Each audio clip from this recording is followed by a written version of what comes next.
Bien sûr, rien n'est encore joué. Évidemment, tout est encore possible. Bien entendu, le football est imprévisible. Mais bon, si j'étais Lillois, je commencerais à préparer des t-shirts « Champion mon ch'ti ».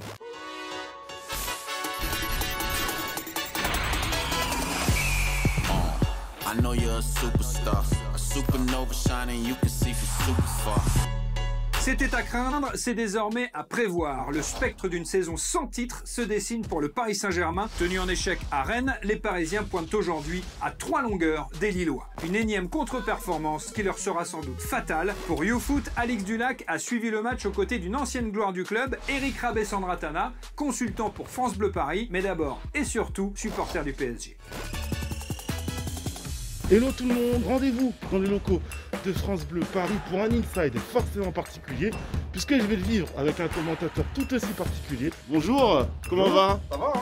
L'ancien joueur du Paris Saint-Germain, Eric Rabé-Sandratana, c'est parti. Et le match est lancé pour cette rencontre. C'est quoi le dispositif du coup pour un match comme Rennes-PSG? À chaque match, on a Bruno Salomon qui est à l'extérieur. On repasse derrière par Pascal Kimpembe, allez. Et Rico qui est avec moi en studio. Notre Draxler n'a pas vu le coiffeur depuis un petit moment quand même. C'est le passionné, c'est le supporter. Il est capable vraiment de déceler les points faibles tout de suite, de voir ce qui va pas. Le centre, c'est pas bon. Il doit mieux centrer. Quand on aura des vrais centreurs, je peux te dire qu'on va marquer beaucoup plus de buts parce que c'est quand même... On pensait que Florenzi... C'est la blague que j'allais faire. Il nous a endormis sur les 3 premiers matchs et après, plus rien. Vous savez quoi, je vais tout vous dire. Il est en mode calme, zen, serein, parce qu'il est filmé par nos amis de Free Ligue 1 là. Eh oui! Je suis pas du tout consultant avec du recul, c'est pour ça que je m'énerve des fois pendant les matchs. Rico? Ouais, je disais comment tu peux te tromper dans la lecture de trajectoire de la part de Kurzawa comme ça, c'est un scandale. C'est compliqué franchement, hein. La mentalité là, elle me dérange énormément. Il va frapper, goal! Il a en plus un truc incroyable, une sorte de don. Nous, entre nous, on rigole, on dit Rico-voyance. Ça s'agace du côté de Keylor Navas, qui aime pas trop les appels qui sont faits. Ça commence à se préciser, hein. Il sent qu'on va y avoir un but pour ou contre le Paris Saint-Germain. Ça trouve la tête et poteau et but. But de Guirassy. L'égalisation. Il est beau ce but. Il est beau, la tête est belle, il s'est bien élevé, Allez. effectivement. Et c'est terminé. Oui. C'est terminé ici du terminé. côté du Roison Park. Le titre c'est foutu. Pour moi, le titre c'est foutu, ouais. J'ai presque envie de dire tant mieux, parce que c'est le football qui est respecté. Lille a joué au football, a respecté, a fait les choses, a fait son championnat comme il fallait. Aujourd'hui, il mérite 100 fois plus le championnat que le Paris Saint-Germain. Ils ont lâché, tu crois? Ah, mais tu lâches pas, je suis désolé, t'as des trucs, t'as une Coupe de France à jouer, t'as un championnat à finir, tu finis les choses parce que c'est comme ça, t'es professionnel. Il y a quand même un problème alors.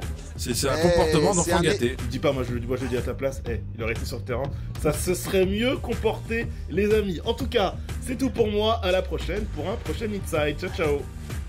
Oui, le malheur des Parisiens fait le bonheur des Lillois. Mais si le chemin du titre leur est désormais grand ouvert, c'est d'abord à eux-mêmes qu'ils le doivent, et plus particulièrement à Burak Yılmaz. L'attaquant turc finit la saison comme une bombe, auteur d'un doublé vendredi dans le derby face à Lens. Il totalise 5 buts sur les 3 derniers matchs du LOSC. Inconnu lors de son arrivée dans le Nord, Burak Atak sera-t-il l'homme du titre? On a posé la question à la team de YouFoot.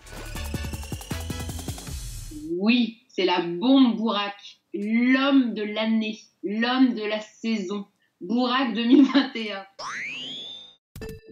Ouais, je pense parce qu'il a marqué les buts les plus importants dans les moments les plus décisifs. Cette fin de saison, elle est franchement extraordinaire. Il a été décisif et crucial dans ce titre probablement à venir de Lille. Il a montré la voie à ses partenaires. Je trouve qu'il a pesé dans les matchs, que ce soit mentalement, physiquement et techniquement, plus que n'importe quel autre Lillois. Il est arrivé avec une sorte de force ou d'aimant qui a permis de réunir tout cet effectif autour de lui. Il y a une grinta dans ses yeux et surtout il n'y a pas d'arrogance. J'adore vraiment cette histoire de Yılmaz parce que pour moi, elle raconte ce qu'il y a peut-être de plus beau dans le football. C'est ce qu'on appelle la confiance. Quand tu es un coach et que tu as ce genre de joueur-là que tu arrives à mettre bien dans son match, il va te le rendre au centuple aussi. Donc là-dessus, c'est vraiment gagnant-gagnant. La force du choix de Galtier, c'est surtout d'avoir détecté la qualité et d'être allé au-delà de la question de l'âge ou du statut du joueur. Il avait déjà un niveau de jeu en Turquie parce que je rappelle qu'il était meilleur buteur 2 années de suite en championnat en Turquie, 2012-2013. Donc c'était déjà un bonhomme avant d'arriver au championnat français. Je regarde sa carrière, il y a très peu de périodes creuses.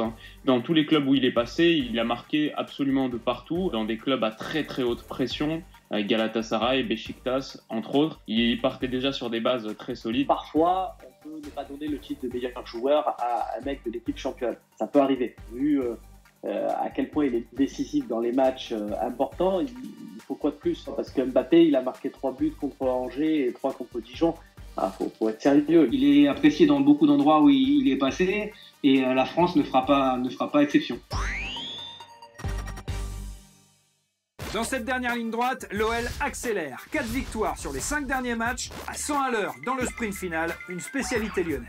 Pleine forme également pour le duo Delors-Laborde à Montpellier. 29 buts à eux deux cette saison, dont 9 sur les 5 dernières rencontres. Ça sourit aussi pour le FC Nantes qui vient d'enchaîner 3 victoires en 3 matchs du jamais vu depuis 2 ans pour les Canaries, qui entretiennent l'espoir du maintien. Et enfin, personne ne l'attendait plus, l'homme de cette fin de saison à Saint-Etienne, c'est Wabi Kazri, décisif 7 fois sur ses 8 derniers matchs, avec 6 buts et une passe D.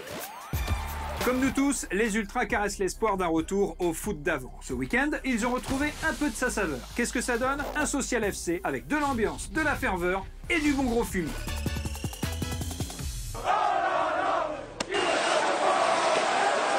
Derby, libertinage et montée, c'est parti pour le Social FC.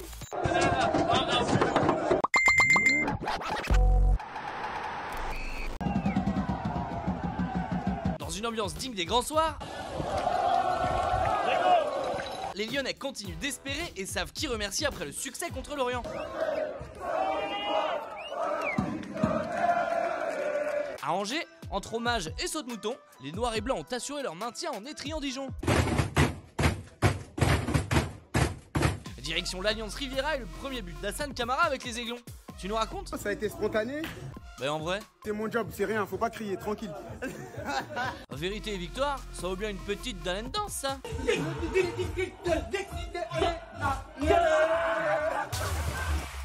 2,5 millions mensuels, fois 12 mois, fois 4 saisons. 120 millions! À ce prix-là, on peut avoir une petite réaction en français? Très content pour continuer avec Paris. Allez les gars. Cette 36e journée, c'était le Derby du Nord. Enjeu, fougue et spectacle, un événement digne d'une série américaine.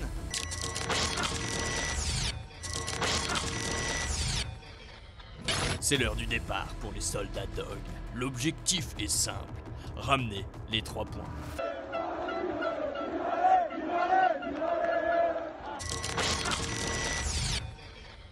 Le peuple sang et or rêve de faire chuter l'ennemi et soutient ses héros.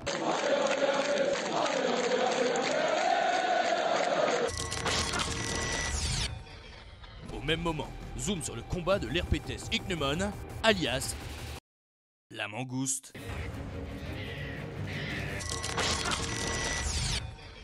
Mission accomplie pour les hommes du général Galtier. La libération pour tout un peuple qui se rapproche un peu plus du Graal. C'est le monde libertin, quand on y rentre, il y a des gens qui participent, il y en a d'autres un peu moins. Pendant ce temps-là, après 3 ans sur liste d'attente, les Troyens remontent enfin. Et c'est avec eux qu'on l'aime, notre Ligue 1.